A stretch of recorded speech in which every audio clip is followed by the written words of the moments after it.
आपका स्वागत करती हूँ। आई होप आप सब अच्छे होंगे। कुछ हमारे नए जो स्टूडेंट्स हैं वो हमारे चैनल पे जुड़े हैं, उनका मैं वेलकम करती हूँ, स्वागत करती हूँ। देखिए स्टूडेंट्स, हमारा जो चैनल है ये उन बच्चों के लिए है जो क्लास नहीं दे पाते या मतलब बाहर जाके उनके पास टाइम नहीं है कि हम लोग जॉब में हैं, तो वो अपना यहाँ पे आके हमारे चैनल से स्टडी अपनी कंटिन्यू कर सकते हैं।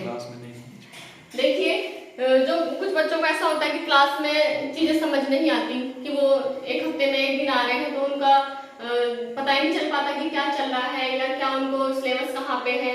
तो उनके लिए हमने ये प्लेटफॉर्म तैयार किया है। उम्मीद करती हूँ कि आप सभी को पसंद आएगा और ज्यादा से ज्यादा हमारे चैनल को क्या है आप प्रमोट करोगे।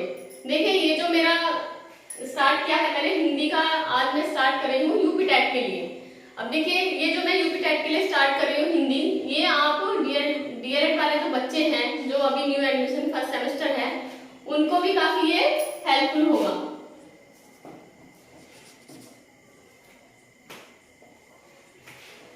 अब देखिए जब हम हिंदी का जब नाम आता है कि हिंदी क्या है, तो सबसे पहले तो जो हम बचपन में पढ़ चुके हैं वर्णमाला जिसको हम कहते हैं, सबसे पहली पिक्चर हमारे माइंड में वो ही बनती है कि अरे हाँ, हम जब छोटे बच्चे थे तो हमने आ से अनार पढ़ा था, आ से आम पढ़ा था। वो एकदम से सारी चीजें हमारी क्या हो जाती हैं, रिमाइंड हो जाती है कि हाँ ये चीजें हमारी क्या है, हिंदी में पढ़ी है। अब देखिए हिंदी जो है हमारी वर्णमाला के बिना अधूरी है। जैसे कि हम अंग्रेजी ले लीजिए, अगर हम अंग्रेजी के अल्फाबेट अगर हम नहीं पढ़ते तो हमें शायद अंग्रेजी नहीं आती, वैसे क्या है हमारी हिंदी है। अब देखिए जो हमारी हिंदी है, सभी को पता है कि हिंदी जो हमारी भाषा है वो कौन सी उसमें लिखी गई है, देवनागरी लिपि में लिखी गई है। इसमें देवनागरी लिपि में, ठीक है। अगर आपको देखिए मैं आज स्टार्ट कर रही हूँ, आपको अगर मेरी जो ये वीडियो है पसंद आई तो उसमें कमेंट में जरूर बताना। उससे हमारा क्या होगा, एक जो पॉजिटिव एनर्जी होती है ना वो डबल हो जाएगी कि चलो हमारा पढ़ाया हुआ बच्चों को समझ आ रहा है कि हम यूपी टेट का जो सिलेबस है वो कंप्लीट करा सकते हैं। तो देखिए जब हम कोई भी हम चीज स्टार्ट करते हैं, कुछ नया करते हैं, तो सबसे पहले हमें कहाँ जाना पड़ता है, उसके बेस को समझना पड़ता है, ठीक है। तो जो हमारी हिंदी है तो हमारा उसका जो ये वर्णमाला है ये हमारी हिंदी का क्या है, बेस है। अगर हमें वर्णमाला याद है तो हम क्या कर लेंगे, हिंदी को इजिली समझ लेंगे। अब जो हमारी हिंदी है तो वो किस में लिखी गई है, देवनागरी लिपि में लिखी गई है हिंदी भाषा। अब हिंदी भाषा हमें पता चल गया, ये क्वेश्चन आ जाता है, काफी सारे कंपटीशन में आया हुआ है, यूपी टेट में भी आता है, ठीक है, यूपी टेट में भी आता है। क्योंकि हमारी जो हिंदी भाषा है वो किस में लिखी गई है, देवनागरी लिपि में लिखी गई है। फिर उसके बाद ये पता चल गया, ये फिर हम पकड़ गए इसको भाषा की, भाषा क्या है। अब देखिए भाषा जो हम शब्द यूज करते हैं, सिंपल एक लैंग्वेज में आप समझने की कोशिश कीजिए। जैसे कि मैंने लिखा क्या, बादल, बादल की क्या है, एक भाषा है। क्यों, क्योंकि हम इसको क्या कर रहे हैं, मुंह से इसको बोल रहे हैं। या जैसे हम कोई भी शब्द अपने मुख से जो निकली हुई ध्वनि है वो क्या है, हमारी भाषा है। समझिए, मुख से निकलने वाली ध्वनि या उच्चारण क्या है, भाषा है, ठीक है। अब ये जो भाषा, जैसे हमने लिखा बादल, अब बात चली है भाषा की, भाषा समझ में आ गई क्या है कि मुख से निकलने वाली ध्वनि क्या है, भाषा है। या हम जिन शब्दों का प्रयोग हम अपने दैनिक जीवन में करते हैं वो भी क्या है, भाषा है, लैंग्वेज है। अब इस भाषा से क्या बनता है हमारा, इस भाषा में जो प्रयोग होता है वो किसका होता है, वर्णों का प्रयोग होता है। किसका प्रयोग होता है, वर्णों का, ठीक है। तो ये जो हमारी भाषा है इसमें किसका प्रयोग हो रहा है, इन वर्णों का हो रहा है। अब जो हमारे वर्ण हैं, अब ये बताइए कि ये वर्ण क्या होते हैं, ठीक है। हम बात कर रहे थे हिंदी की, पता है कि हिंदी में हमारी सबसे मेन क्या है, वर्णमाला है। तो अब ये वर्णमाला किनसे बनती है, इन वर्णों से मिलकर बनती है। देखिए समझिए, वर्णों का व्यवस्थित समूह, वर्णों का व्यवस्थित समूह क्या कहलाता है? वर्णमाला कहलाता है। देखिए मैं इसकी जो परिभाषा है मैं यहाँ पे लिख देती हूँ, आप चाहे तो उसका स्क्रीनशॉट ले लीजिए या उसको नोट डाउन कर लीजिए। यहाँ पे हम कर रहे हैं क्या? वर्णमाला।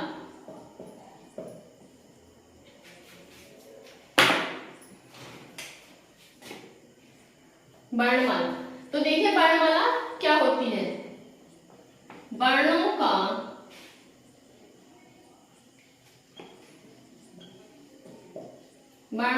व्यवस्थित समूह वर्णमाला कहलाता है। देखिए अगर आपको उसमें अगर यूपी टेट में या किसी भी एग्जाम में आएगा तो ये परिभाषा लिखी हुई आएगी, ठीक है? क्या कि वर्णों का व्यवस्थित समूह क्या कहलाता है? तो क्या कहलाता है? वर्णमाला कहलाता है, ठीक है? और वर्णमाला देखिए, वर्णमाला क्या है? वर्णों का व्यवस्थित समूह। वर्ण क्या है? अब देखिए मैंने एक शब्द लिखा था यहाँ पे बादल, तो ये बादल जो मैंने लिखा था, अगर हम इसको, ये बादल क्या है? ये शब्द है।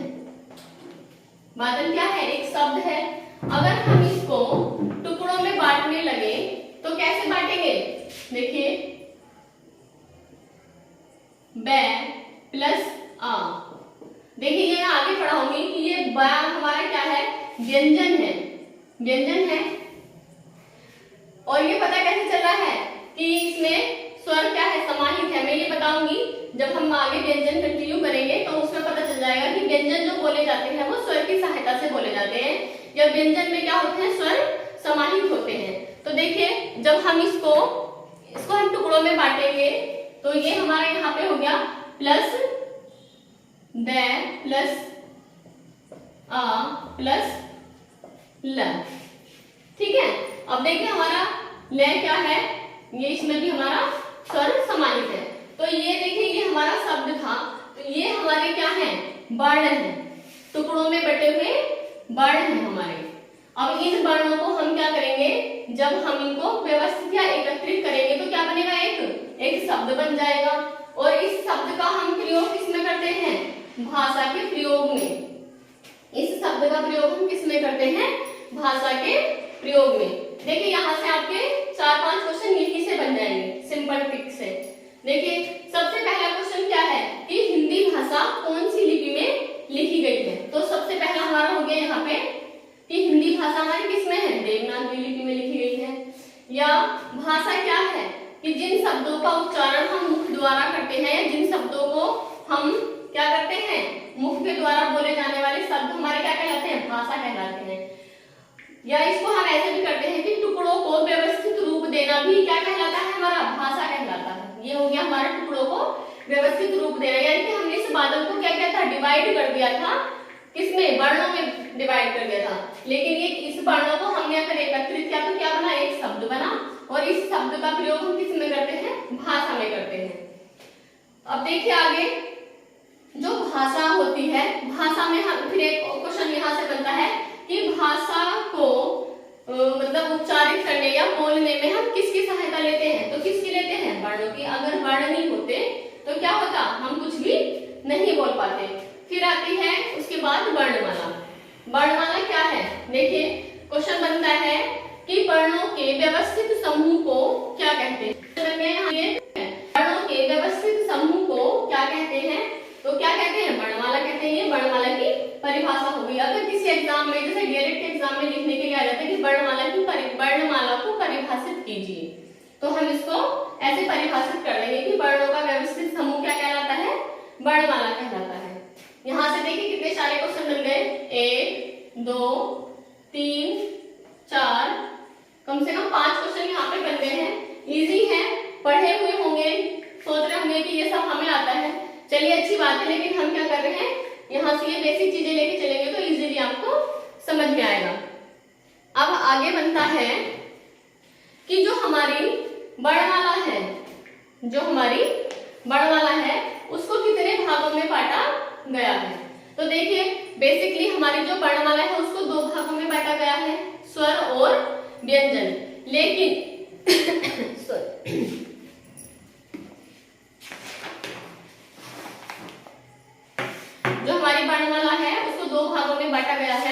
लेकिन हम इसको क्या करते हैं, लेखन के आधार पे हम इसको 3 भागों में बांट देते हैं। ठीक है, किसके आधार पे, लेखन के आधार पर। देखिए एक क्वेश्चन और बनता है, इसी में से हम एक क्वेश्चन और बना देते हैं कि भाषा को कितने रूपों में बांटा गया है, कितने रूपों में हम भाषा को लिख सकते हैं। तो भाषा को हम 2 रूपों में क्या कर सकते हैं, बोल सकते हैं या लिख सकते हैं। तो इसके दो रूप है भाषा के, लिखित और मौखिक रूप। देखिए क्वेश्चन क्या बोला था मैंने कि एक क्वेश्चन ये भी बन जाता है कि भाषा को कितने रूपों में बांटा गया है। तो भाषा को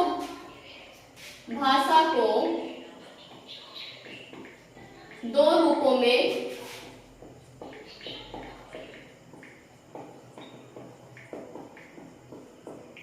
बांटा गया है। भाषा को 2 रूपों में बांटा गया है। नंबर 1 लिखित और दूसरा है मौखिक। लिखित और मौखिक, तो ये हमारे क्या हो गए, 2 रूप हो गए, किसके, भाषा के। तो एक क्वेश्चन हमारा यहाँ पे बन गया कि भाषा के 2 रूप कौन कौन से हैं, लिखित और मौखिक। अब देखिए बात चलती है यहाँ पे लिखित की और मौखिक की। लिखित क्या है, हम जब किसी शब्द या वर्ण का उच्चारण अपने मुख द्वारा हम लिख के करते हैं, अपने शब्दों को लिखने के माध्यम से जो हम उसको व्यक्त करते हैं या प्रकट करते हैं, वो हमारा क्या कहलाता है, लिखित कहलाता है। जैसे हमें कहीं भाषण देना है सपोज कीजिए, तो वो भाषण हम कैसे देंगे, मौखिक रूप आ जाएगा वो हमारा। लेकिन उस भाषण को देने से पहले हम क्या करते हैं, उसका एक प्रारूप तैयार करते हैं। तो वो प्रारूप जब हम तैयार करते हैं तो वो हम किस में करेंगे, लिखित रूप में करेंगे। ठीक है, समझ में आया। ये समझ लीजिए हमें आ से अनार लिखना है, तो हम अनार को बोल भी सकते हैं कि अनार। तो अनार जो हो गया वो हमारा क्या हो गया, मौखिक हो गया, ओरल हो गया। और ये जो हमारा अनार हो गया, ये क्या हो गया, ये हमारा लिखन में हो गया, यानी लेखन हो गया हमारा, जो हम राइटिंग बोलते हैं। तो ये आपको समझ में आ गया कि भाषा के 2 रूप होते हैं। अब देखिए हम कर रहे थे बात वर्णमाला की। वर्णमाला की, तो जो हमारी वर्णमाला है उसको हमने क्या किया, 3 भागों में बांट लिया। कौन कौन से, स्वर, व्यंजन और तीसरा है हमारा आयोग भाग। ठीक है, ये हमारे क्या हो गए, तीनों इसके वर्णमाला को जो हमने बांटा है 3 उसमें भागों में, ये हमारे 3 इसके भाग हो गए। अब देखिए स्वर जो हमारे होते हैं वो कौन कौन से होते हैं। देखिए स्वरों की जो संख्या है वो कितनी है, 11 है। ठीक है, 11 है स्वरों की संख्या। अब देखिए मैं थोड़ा सा आपको समझाने की पहले हम क्या पढ़ते हैं, इनको हम दोनों को छोड़ देते हैं। अभी ये हम क्या पकड़ते हैं, स्वर को पकड़ते हैं। तो हम चलिए स्वर देखते हैं। तो स्वर की संख्या 11 है। ये क्वेश्चन यहाँ से बन गया कि स्वर की संख्या कितनी होती है, 11 होती है। अब देखिए आगे स्वर कौन कौन से होते हैं, ए, आ, ई,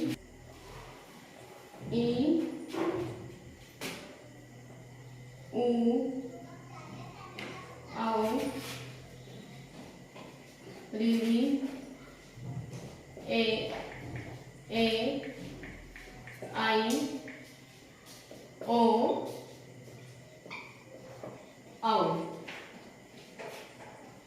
देखिए ये हमारे क्या हैं, ये हमारे स्वर हैं, 11 हैं। जो मैंने बताया था कि स्वरों की जो संख्या है वो 11 है।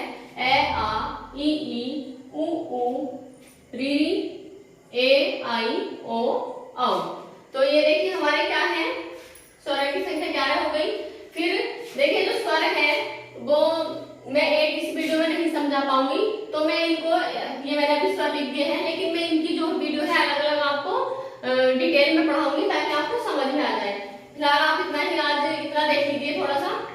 देखिए फिर हम यहाँ पे मैं इतना बता देती हूँ, ये जो हमारे व्यंजन है, ये कुल व्यंजन हमारे कितने होते हैं, 39, यानी कि 39। और हमारे जो स्वर और व्यंजन के, यहाँ पे देखिए थोड़ा सा, स्वर और व्यंजन के अलावा जो हमारे वर्ण होते हैं वो हमारे क्या कहलाते हैं, अयोगवाह कहलाते हैं। ठीक है, अयोगवाह में क्या आते हैं, देखिए मैं थोड़ा सा आपको एक खाली में बता रही हूँ।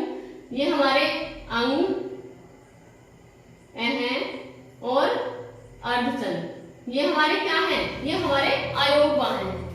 ठीक है, अब देखिए एक क्वेश्चन यहाँ पे आता है कि वर्णों स्वरों की संख्या हमारी हो गई, ये बन गया। फिर आते हैं व्यंजन की कुल व्यंजन कितने होते हैं, तो कुल व्यंजन हमारे 39 होते हैं। इनको मैं एक एक मतलब एक्सप्लेन करूंगी कि किस किस वर्ग में इनको 5 वर्गों में बांटा गया है, या फिर अंतस्थ व्यंजन क्या है, उस व्यंजन क्या है, ठीक है, या संयुक्त अक्षर क्या है, मैं आगे इनको सारा आपको डिटेल में बताऊंगी। फिर अयोगवाह है, इनको भी मैं आगे और डिटेल में आपको एक्सप्लेन करूंगी एग्जाम के अकॉर्डिंग। फिर एक क्वेश्चन और आता है कि वर्णमाला में टोटल या कुल वर्ण कितने होते हैं। एक क्वेश्चन ये भी आता है कि वर्णमाला में कुल वर्णों की संख्या कितनी है, तो कुल वर्णों की संख्या क्या है, हमारी 52 है। ठीक है, जो वर्णमाला में हमारे वर्णों की संख्या है वो कितनी है, 52 है। अब देखिए मैं जो पूरे 52 वर्ण हैं इनको मैं आपको पढ़ाऊंगी दूसरी वीडियो में, क्योंकि वीडियो ज्यादा लेंथी हो जाती है, बच्चे देख नहीं पाते हैं, उनको प्रॉब्लम होती है, तो इसलिए मैं थोड़ा थोड़ा करके एक एक स्टेप लेके आपको चलूंगी यूपी टेट के लिए। एक छोटी से छोटी चीज भी क्या होती है जो हम कभी क्लास में नहीं पढ़ा है, हमारे सिलेबस, सपोज कीजिए हमने डीएलएड किया या बीएड किया, वहां पे हमारा इन सब चीजों को हम डीपली नहीं पढ़ पाते हैं, इसलिए हम अलग से क्या करते हैं, तैयारी करते हैं। ठीक है, तो मैं एक छोटी से छोटी चीज आपको यूपी टेट के लिए जो एलिजिबल आप होंगे कि हाँ मुझे हमें ये चीज पढ़नी चाहिए, ये हमारे सिलेबस में है यूपी टेट के, तो वो मैं आपको यहाँ पढ़ाऊंगी। ठीक है, यहाँ तक आपको समझ में आ गया। और हमारा जो चैनल है उसको ज्यादा से ज्यादा आप शेयर कीजिए। हमारा जो नया बैच बना है यूपी टेट के लिए, तो मैं चाहती हूँ कि जो बच्चे हमारे चैनल से मतलब पढ़ना चाह रहे हैं यूपी टेट के लिए या सी टेट के लिए, तो वो हम ऑनलाइन और ऑफलाइन दोनों क्लासेस देंगे, ऑनलाइन भी और ऑफलाइन भी। देखिए जो भी आप मतलब लेना चाह रहे हैं एडमिशन हमारे चैनल पे पढ़ने के लिए, हमारी वीडियो अगर आपको पसंद आ रही है तो जो चैनल नंबर दिया था इससे पहले वीडियो में, आप उस पर कॉन्टेक्ट कर लेना। मैं नंबर लिख देती हूँ 9045535956। देखिए ये हमारा कॉन्टेक्ट नंबर है। अगर आप एडमिशन लेने के इच्छुक हैं या हमारे साथ मतलब तैयारी करना चाह रहे हैं यूपी टेट की, सी टेट की, तो आप इस नंबर पे हमें कॉन्टेक्ट कीजिएगा। और अगर आपको मतलब अच्छा आ रहा है समझ में कि हाँ हम पढ़ के हम आगे समझ में आ रहा है कि मैम का पढ़ा हुआ, तो प्लीज मुझे जरूर कमेंट कीजिएगा।